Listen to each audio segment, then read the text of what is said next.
नमस्कार दोस्तों, धर्म रहस्य चैनल पर आपका एक बार फिर से स्वागत है।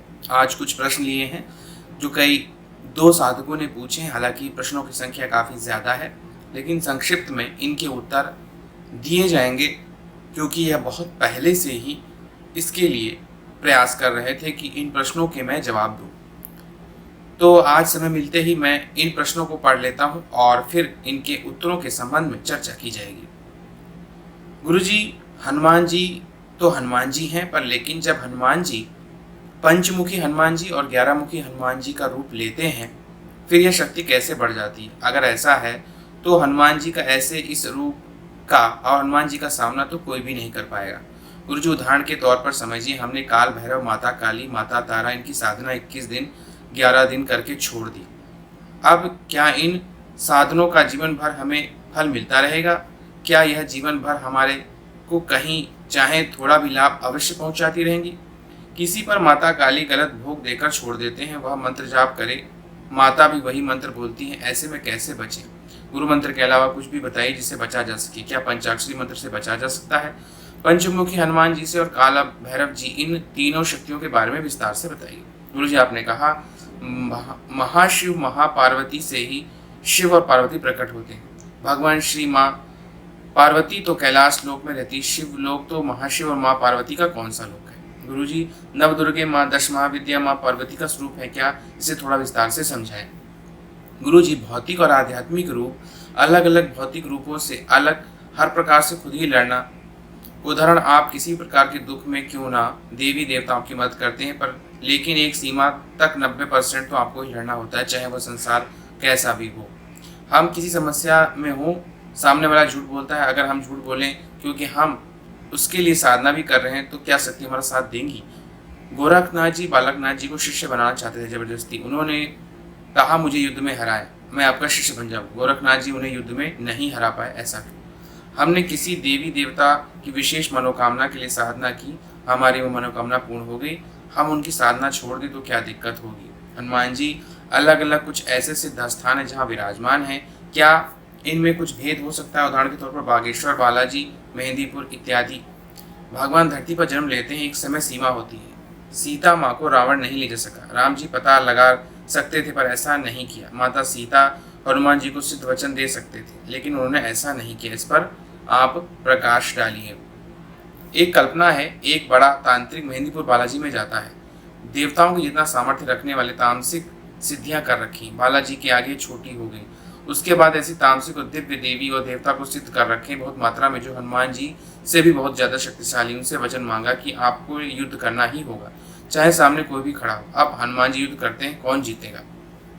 हनुमान जी के 4 स्वरूप, मेहंदीपुर बालाजी, कष्टभंजन हनुमानगढ़ी, भगवान श्री कृष्ण, जगन्नाथ द्वारका, राधा वल्लभ, बाणकी बिहारी मंदिर, माता काली, भद्रकाली, कंकाल काली, शमशान काली। जानना है कि पूर्ण हनुमान जी इसमें अष्ट सिद्धि हनुमान जी 4 रूपों में सिद्ध होगी, और भगवान श्री कृष्ण और माता काली के बारे में समझाए पूर्ण रूप से भगवान के रूपों में कितने प्रतिशत शक्ति होगी। आपने कहा भगवान शिव 10 महाविद्याओं से युद्ध में हार जाएंगे। 10 महाविद्या ज्यादा शक्तिशाली पर, लेकिन जिस तरह माता सती ने 10 रूप प्रकट किए, उस तरह भगवान शिव अपने 10 शक्तिशाली रूप प्रकट कर सकते थे। जब वीरभद्र काल भैरव जी को प्रकट कर सकते हैं, तो इससे भी ज्यादा शक्तिशाली 10 रूप को प्रकट कर सकते हैं, फिर क्या होगा? गुरु जी, इन सही तरीके से समझ में आए। आज तक कोई इन सब देवों को परब्रह्म बताते हैं। बात सही है, अमृत की बूंद अमृत कहलाएगी, परब्रह्म से निकली ऊर्जा परब्रह्म कहलाएगी। पर पूर्ण परब्रह्म कौन?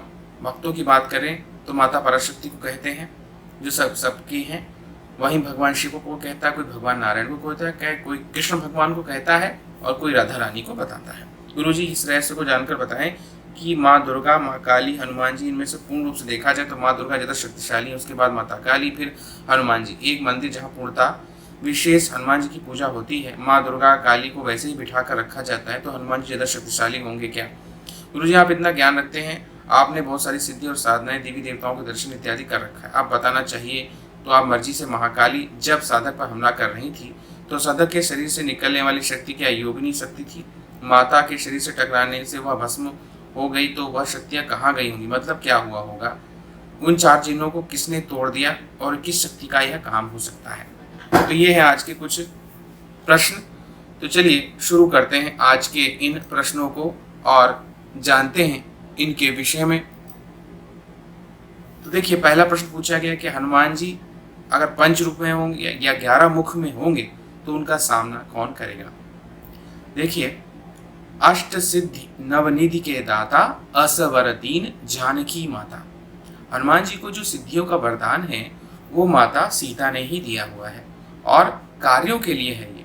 तो जैसे कार्य होंगे उसी अनुसार उनकी सिद्धियां बढ़ जाएंगी और घट जाएंगी। वह कार्यों के हिसाब से और भगवान की लीला प्रारब्ध के हिसाब से यह सब तय होता है। तो वह बहुत शक्तिशाली भी हो जाएंगे और एकदम से कमजोर भी पड़ सकते हैं। यह निर्भर करता है कौन सी परिस्थितियां हैं और क्या माया उनके लिए रची गई है ईश्वर के द्वारा। दूसरा है, आपने कहा काल भैरव और माता काली की किस दिन और 11 दिन की साधना छोड़कर आपने अगर इनका जीवन भर लाभ प्राप्त करना है, तो देखिए, अगर आप कोई साधना करते हैं और उसका लाभ चाहते हैं तो उसका जाप चाहे भले रोज एक बार ही कीजिए, अवश्य करते रहना चाहिए ताकि उससे शक्ति जुड़ी रहे।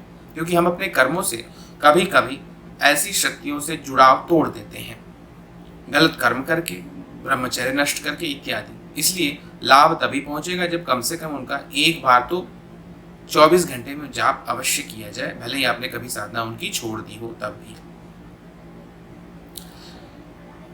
किसी पर माता काली को भोग देकर छोड़ देते हैं, फिर मंत्र जाप करें, माता भी वही मंत्र बोलती हैं, ऐसे में कैसे बचे। गुरुदेव, गुरु मंत्र के अलावा कुछ बताएं जिससे क्या पंचाक्षरी मोक्ष बता सकता है, क्या हनुमान जी या भैरव जी बता सकते हैं। देखिए, कोई भी शक्ति अगर आपका अहित करने आ रही है तो आपको आपकी इष्ट शक्ति, गुरु मंत्र शक्ति और जो भी आपकी सिद्ध शक्ति है उसके बराबर की जो हो वह आपको अवश्य बचा लेगी, क्योंकि इसमें आपकी गलती नहीं है। अगर आपकी गलती है तो फिर आपको दंड भुगतना पड़ सकता है, या फिर आपसे ज्यादा वो शक्तिशाली तांत्रिक है तो आपको उसके बराबर तपस्या करनी आवश्यक होती है। आपने कहा महाशिव और महापार्वती से ही भगवान शिव और अन्य माता पार्वती उत्पन्न होती हैं, तो यह कौन है।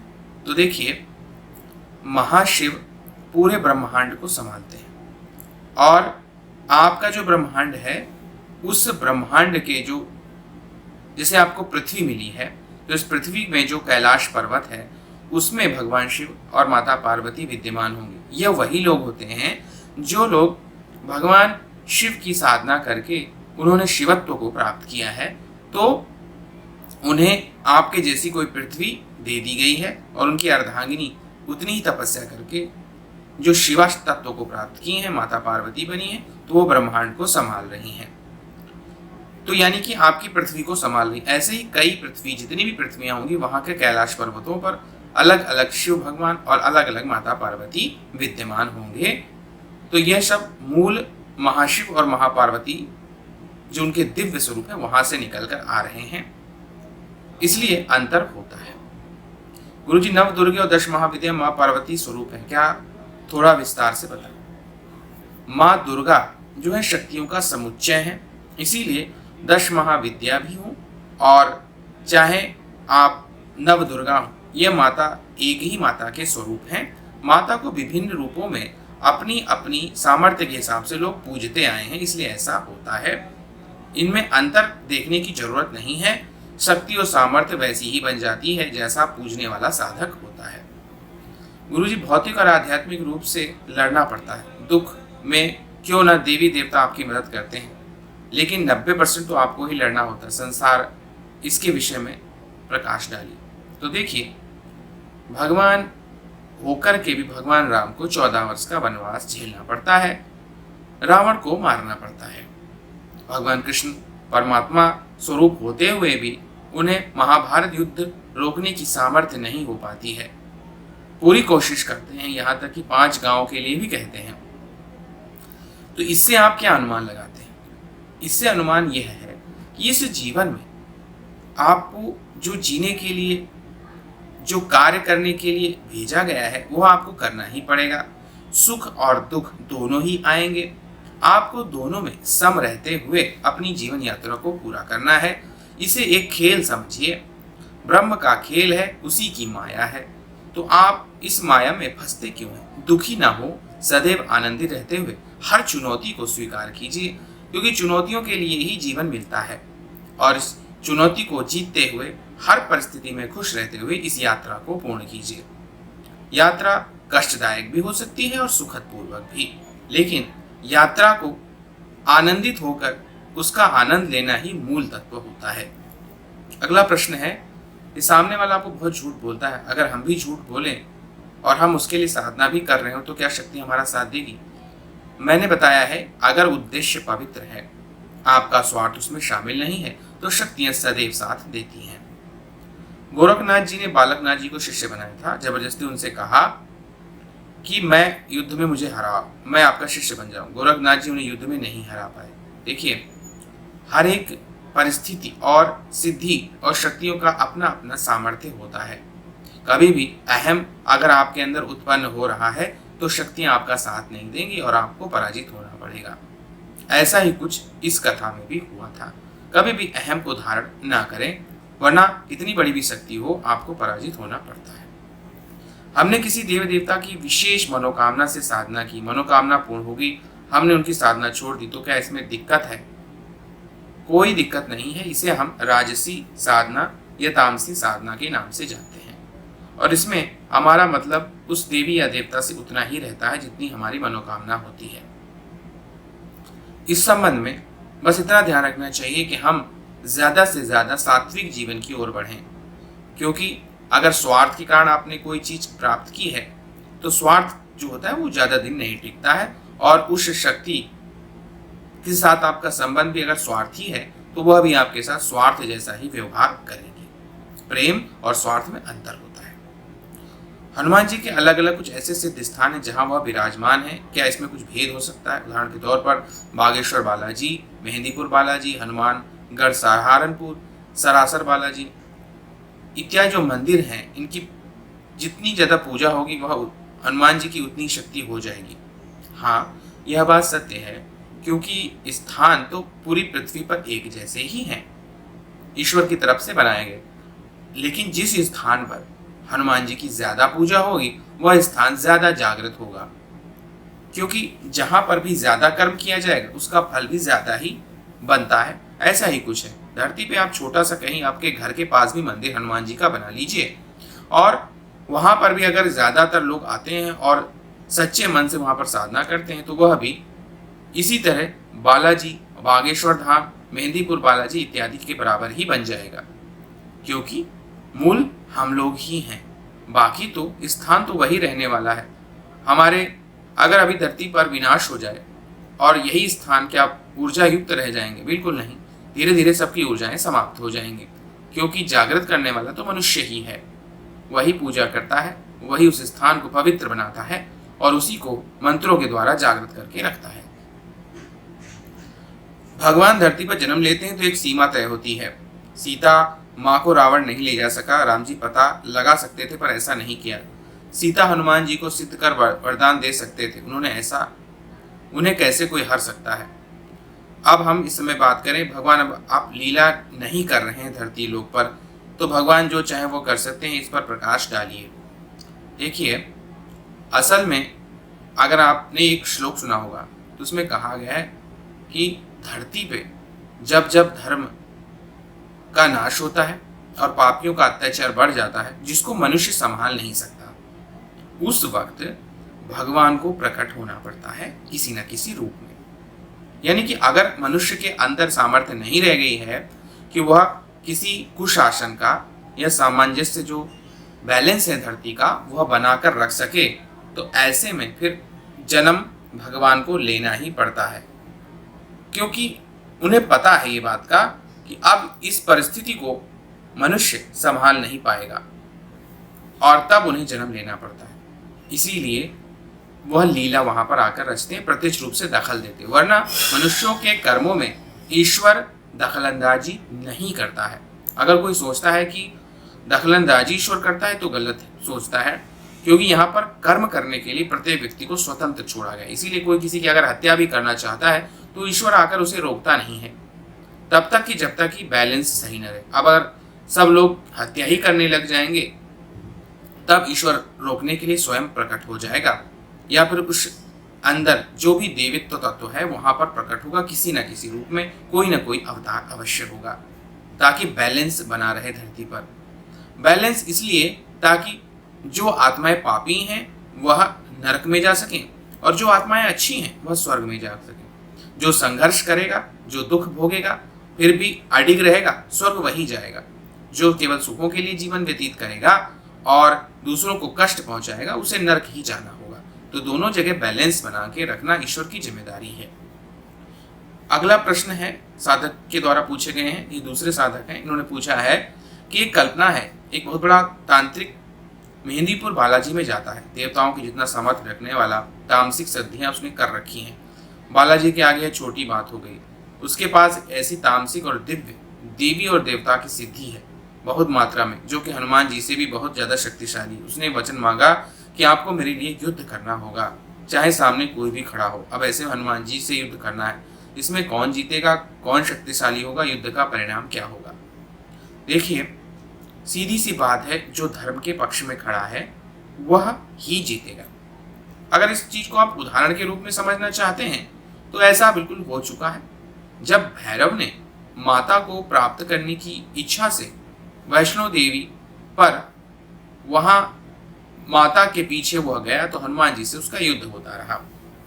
हनुमान जी उससे लड़ते रहे, धर्म के पक्ष में थे, मरना तो तय था, लेकिन बहुत ही बलाबल में भैरव शक्तिशाली था, इसलिए हनुमान जी से बहुत दिनों तक युद्ध चलता रहा, जब तक कि माता गर्भजून गुफा से बाहर निकल कर नहीं आई और उन्होंने उसका सर काट दिया। तो आप इससे अनुमान लगा सकते हैं, लेकिन याद रखें, सदैव जीत अंत में धर्म की ही होती है, सच्चाई की ही होती है, सत्यता की ही होती है। हनुमान जी की चार रूप, मेहंदीपुर सालासर, कष्टभंजन हनुमानगढ़ी, भगवान श्री कृष्ण जगन्नाथपुरी, राधा वल्लभ राधा रमण बांके बिहारी प्रेम मंदिर, माता काली के भद्रकाली, कंकाल काली, शमशान काली। हमें यह जानना है कि पूर्ण हनुमान जी में अष्ट सिद्धि, हनुमान जी के चार रूप में अष्ट सिद्धि होगी। और भगवान श्री कृष्ण माता काली के बारे में समझाए पूर्ण रूप से भगवान की इन रूपों में कितनी प्रतिशत शक्ति होती है। देखिए, आप अवतार को कभी भी यह नहीं समझ सकते कि वो पूर्ण है, क्योंकि जो अवतारित है वो कुछ सीमा लेकर के यहाँ पे आया हुआ होता है। हनुमान जी के अंदर जो अष्ट सिद्धि हैं वह माता सीता के वरदान से हैं, यानी शक्ति के कारण ही है। माता सीता कौन है? माता सीता भी माता पराशक्ति का ही एक अंश है। देवी शक्ति ही सिद्धि की दात्री होती है। इसी तरह भगवान कृष्ण भी हैं, इसी तरह माता काली भी हैं। तो शक्ति कितनी भी हो, लेकिन वहां पर जो कार्य सौंपा गया है, जो उन्होंने पहले से डिसाइड किया हुआ है कि यह कार्य आके पृथ्वी पर करना है, उसी के अनुसार कार्य होता है। यह मनुष्यों की सोच के हिसाब से नहीं होता है। एक छोटा सा बालक जो कि लव और कुश हैं, हनुमान जी को बांध लेते हैं, जबकि उनके पास अष्ट सिद्धि है। हनुमान जी बंधन में बंध जाते हैं। भगवान श्री कृष्ण एक काल्यवन नामक राक्षस से डर कर भाग जाते हैं। तो ये सारी चीजें क्या है? इसका मतलब क्या है कि आपकी जो लीला है, आपका जो यहाँ आने का उद्देश्य है, वह क्या है, उसी के अनुसार अपनी शक्ति का प्रदर्शन आप कर पाएंगे और उसी के अनुसार कार्य करेंगे, जो पहले से ही डिसाइड होता है। इसीलिए सबकी शक्तियों में हमें अंतर देखने को मिलता है, लेकिन मूल रूप से एक ही शक्ति जो बहुत शक्तिशाली है और सब कुछ कर सकती है।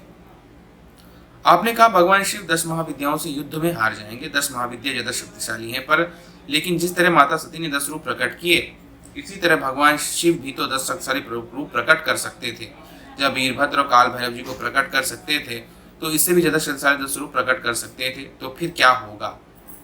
देखिए, अगर आपको याद, आपने कहानी अगर सही से सुनी हो, तो भगवान शिव ने सती को रोकने का पूरा प्रयास किया, और तब वो जिस दिशा में भागे, उन 10 दिशाओं में 10 महाविद्या प्रकट हो गई और उन्होंने उनको रोक लिया।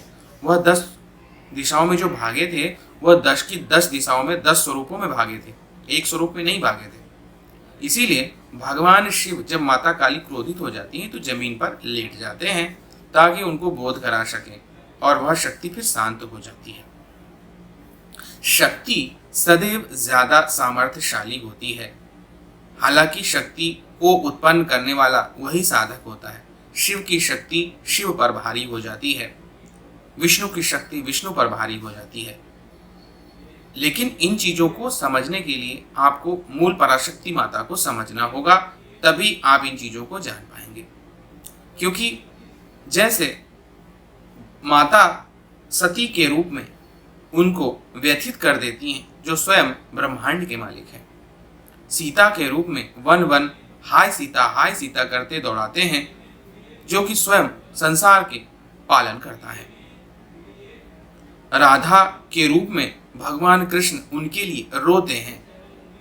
तो ये जो शक्तियां हैं, हालांकि उन्हीं की शक्तियां हैं, लेकिन जो माया है वह हर प्रकार से जो शक्ति है उसी से उत्पन्न होती है। इसलिए अंतर ना होते हुए भी माया में फंसना पड़ जाता है। और इसी से बचने का लिए ब्रह्म अपनी माया को जब तक हटाएगा नहीं, जब तक मुक्ति का द्वार खुद के लिए नहीं खोलेगा, तब तक यह सारी लीलाएं लगातार चलती ही रहेंगी। गुरुजी सही तरीके से नहीं समझ पाए कि आपने बताया परब्रह्म कौन है। जैसे अमृत की बूंद अमृत ही कहलाती है, परब्रह्म से निकली ऊर्जा परब्रह्म ही कहलाती है। लेकिन पूर्ण परब्रह्म कौन, भक्तों की बात करें जिसमें आप भी हैं, माता पराशक्ति को कहते हैं। उन्होंने सबको जन्म दिया है, लेकिन कोई भगवान शिव को परब्रह्म कहता है। एक भक्त कहता है नारायण भगवान है, परब्रह्म उन्होंने श्री कृष्ण को भी जन्म, और एक भक्त कहता है कि श्री कृष्ण परब्रह्म है, नारायण जी को जन्म। तो कोई राधा रानी को बताता है। आखिर सत्य क्या है, विस्तार पूर्वक बहुत अच्छी तरीके से समझाएं।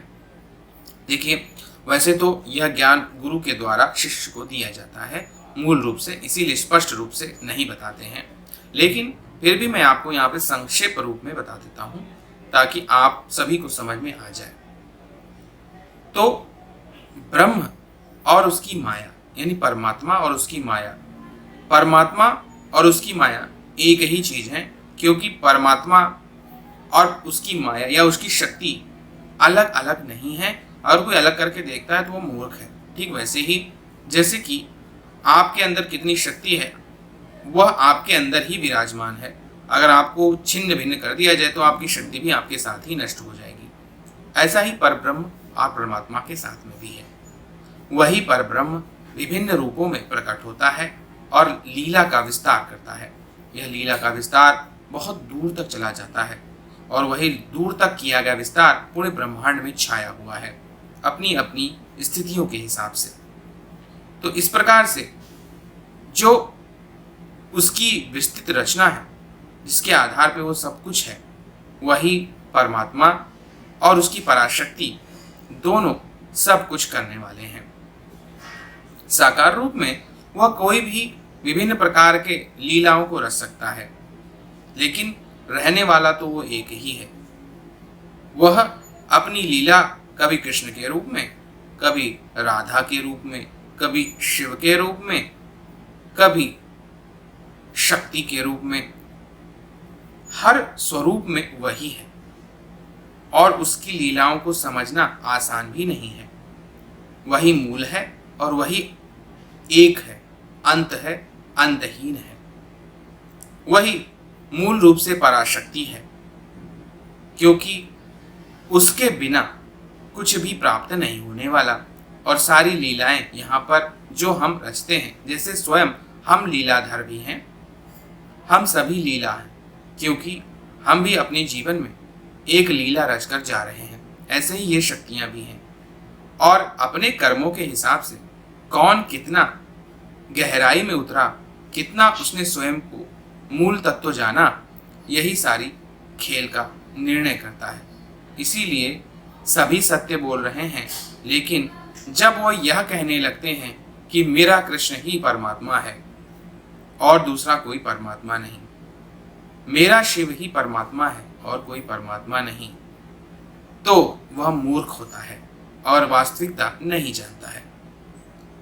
क्योंकि यह सारी रचना और ये सारा खेल है, रूप चाहे कितने हो जाएं, करोड़ों में हो जाए, लेकिन वह मूल तत्व से अलग नहीं है।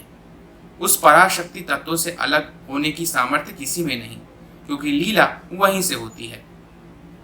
इसीलिए आप किसी भी स्वरूप में उसे भजें, चाहे वह साकार हो या निराकार हो। अंततो गत्वा उस परम तत्व और पराशक्ति में ही विलीन होना है। वही सर्वथा है, सार्वजनिक है और पूरे ब्रह्मांड में छाया हुआ है। और ब्रह्मांड शब्द भी उसके लिए छोटा है, क्योंकि हम अनंत ब्रह्मांडों की बात कर रहे हैं।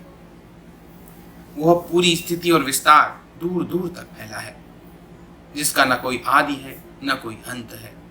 इसलिए जैसे चाहे वैसे भजें, जो चाहे वह प्राप्त करें। अगला प्रश्न पूछा है कि इस रहस्य को जरूर समझाएं कि माँ दुर्गा, माँ काली, हनुमान जी, अगर इनमें से पूर्ण रूप से देखा जाए तो माँ दुर्गा ज्यादा शक्तिशाली हैं, उसके बाद माँ काली, फिर हनुमान जी। लेकिन एक मंदिर जहाँ पूर्णतः विशेष रूप से हनुमान जी की पूजा होती है। माँ दुर्गा, माँ काली को वैसे ही बिठा दिया जाता है, वहाँ पर हनुमान जी ज्यादा शक्तिशाली हो गए ना। एक जगह माता काली का मंदिर एवं माता काली की पूजा होती है, तो वहाँ पर माता काली ज्यादा शक्तिशाली होंगी। जैसे माता काली की सवारी आई, लेकिन मैं माता काली का अंश है ना, वह पूर्ण काली है। देखिए, यह सब मनुष्यों की बताई गई हुई बातें हैं और मनुष्यों के अपने हिसाब से पूजते हैं। आप किसी के लिए हनुमान जी ज़्यादा विशेष हैं तो वो हनुमान जी का ही मंदिर बनाएगा, लेकिन क्योंकि हम जानते हैं कि साथ में हनुमान जी के राम जी भी हैं, उसके साथ माता काली भी हैं, उनके साथ भगवान शिव भी हैं, तो सभी को वहाँ स्थापित करेगा। लेकिन मूल रूप से वहाँ पर पूजा हनुमान जी की हो रही है, तो उसको जो प्राप्त करना है वो तो हनुमान जी से प्राप्त करना है। वो मंदिर जो स्थापित है वो हनुमान जी के लिए ही है, और बाकी देवी देवता वहाँ पर जो बैठे हुए हैं, वहाँ पर अन्य जो भक्त हैं, जो लोग भगवान शिव को कोई मानता होगा, कोई भगवान राम को मानता है, वहाँ पर कोई कृष्ण भगवान को मानता है, कोई भगवान शिव को मानता है, तो उन सब की पूजा भी वो करने के लिए आएगा। तो अलग अलग दृष्टिकोण से ऐसा किया जाता है। लेकिन शक्ति की बात की जाए तो इससे कोई फर्क नहीं पड़ता है। शक्तियाँ तो उस देवता की वैसी ही हैं, यह तो पूजा का तरीका बनाया गया है मनुष्यों के द्वारा कि इस मंदिर में इनकी पूजा होगी, उस मंदिर में उनकी पूजा होगी। और रही बात सवारी की भी, तो सवारी में पहले भी बता चुका हूँ, कोई भी मनुष्य किसी भी पूर्ण देवता को धारण नहीं कर सकता है, इतनी सामर्थ्य उसके अंदर नहीं होती है। जो माता काली ब्रह्मांड को नष्ट कर सकती हैं एक पग रख करके, वह एक मनुष्य के शरीर में कैसे आ सकती है? उसके शरीर के तो चीथड़े उड़ जाएंगे। इसी तरह हनुमान जी की शक्ति इतनी ज्यादा है कि वह पूरा का पूरा पर्वत उठा सकते हैं, वह कहीं पर भी आकाश में भ्रमण कर सकते हैं। क्या एक मनुष्य में इतनी सामर्थ्य है कि हनुमान जी के तेज को ग्रहण कर पाए? नहीं। तो मैं पहले भी बताया हूं, अभी भी बता रहा हूं और बार बार ये चीज बता रहा हूं कि कोई भी मनुष्य है, वह जिस भी देवी देवता की पूजा और उपासना करता है, उसके गण उसी का स्वरूप लेकर उसके शरीर में आते हैं। इसको हम सवारी के रूप में जानते हैं। तो थोड़ी बहुत ही छोटी सी सिद्धि होती है। इस छोटी सी सिद्धि के दौरान कभी कभी वह सत्य बोलता है, कभी कभी असत्य बोल जाता है। अगर बहुत छोटी शक्ति आई है तो इससे लोग ये समझते हैं कि उसके अंदर देवी आई थी, मेरे अंदर देवी आई, मेरी देवी ज़्यादा ताकतवर है या मेरा देवता ज़्यादा शक्तिशाली है, मुझ में जो सवारी आई। तो यह सब कुछ क्या निर्भर करता है साधक के ऊपर, वो कितनी साधना करता है और वह शक्ति जो उसके पास आई वो कितनी सामर्थ्य की थी। क्योंकि जितनी आपके अंदर ऊर्जा होती उतनी ही शक्ति की सामर्थ्य आपके अंदर आती है। इसलिए सबका स्तर अलग अलग होता है, लेकिन मूल शक्तियां कभी नहीं आती हैं, और अगर वो आ जाएं तो आपके अंदर इतनी सामर्थ्य होती ही नहीं है कि आप उनकी ऊर्जा को झेल पाए। गुरु जी, आप इतना ज्ञान रखते हैं, आपने तो बहुत सारी साधना सिद्धि, बहुत से देवी देवताओं के दर्शन इत्यादि चीजें कर रखी होंगी। अब बताना चाहिए तो बता सकते हैं, आपकी मर्जी है। माता महाकाली जब साधक पर हमला कर रही थी तो साधक के शरीर से निकलने वाली शक्ति या योगिनी शक्ति थी। माता के शरीर से टकराने पर वह भस्म हो गई, तो वह शक्तियां कहाँ गई? इसका मतलब क्या था? और उन 4 जिन्नों को जिसने शरीर से तोड़ दिया, वह किस शक्ति का काम हो सकता है? तो देखिए, रही बात जो साधक के पास ऊर्जा है, वह ऊर्जा उसकी, मैंने जैसे बताया कि अभी ऊपर का उदाहरण दिया कि बहुत सारी योगिनी शक्तियां हो सकती हैं, कई तरह की देवी शक्तियां हो सकती हैं छोटी छोटी, वो सारी की शक्तियां उस देवी माता में ही जाकर विलीन हो गई, वो काली माता में जाकर भस्म हो गई। अब वो भस्म नहीं हुई हैं, बल्कि वो चली गई उनके लोक को और उनके अंदर पहुंच गई। अब उनके अंदर पहुंच गई तो उनकी सामर्थ्य उन्होंने बढ़ा दी और वो शक्ति इसी वजह से माता काली भी का उनका जो हृदय है वो परिवर्तन हो जाता है, क्योंकि जिस कार्य से जो ऊर्जा जिस साधक ने भेजी उस ऊर्जा के अंदर जब हमारी ऊर्जा मिलेगी तो उसका रूप रंग स्वभाव बदल जाता है और वह शांत हो जाती है। कुछ ऐसा ही हुआ और वह शक्ति फिर शांत हो गई और इसीलिए वह उस साधक से सिद्ध हो गई। रही बात उन जिन्नों की और उनके शरीरों को तोड़ने की, तो उनके शरीरों को तोड़ने के लिए भी जो साधक के अंदर मौजूद ऊर्जाएं हैं, जिसमें जो उनकी जो मूल ऊर्जाएं हैं, जैसे कि अष्टचक्र भैरवी इत्यादि और माता की दैवी शक्तियां, वो उन्होंने उसे बीच से तोड़ दिया था, जिसकी वजह से उन जिन्नों को इतनी बुरी स्थिति में पहुंचना पड़ा कि वह सभी बुरी तरह से दर्द से पीड़ित हो गए थे और उसके बाद वह भस्म हो गए और उनको अब नया लोक प्राप्त होगा। तो ये थे आज के कुछ प्रश्न जो साधकों के द्वारा पूछे गए थे। अगर आज का वीडियो आप लोगों को पसंद आया है तो लाइक करें, शेयर करें, सब्सक्राइब करें चैनल को। आपका दिन मंगलमय हो। जय मां पराशक्ति।